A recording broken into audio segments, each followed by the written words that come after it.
Siap. Jom kita try. Bawang merah dengan 6 ulas bawang putih. Saya tengok resepi karami.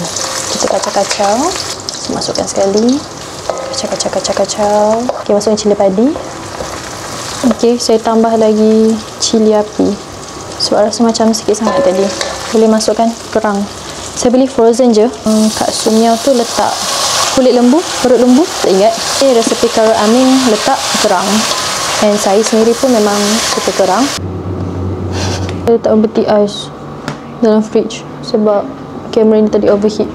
Ini saya letak angle ni pula sebab tadi terlalu dekat dengan api. Karo aming dengan Kak Sumiao tu dia memang kata sambal tahu ni yang main ingredient dia memang lengkuas. Masuk aja. Kita kacau. Masukkan 2 kotak santan. Bismillahirrahmanirrahim.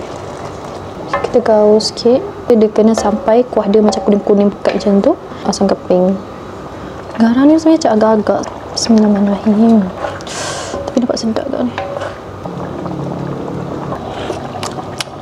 Macam dah sedap. Okey. Rasa dia tahu tak macam apa? Sayur kubis lemak tu je lah. Sebab dia pakai santan. Time ni nampak tak? Dah pekat. Saya tak makan pedas.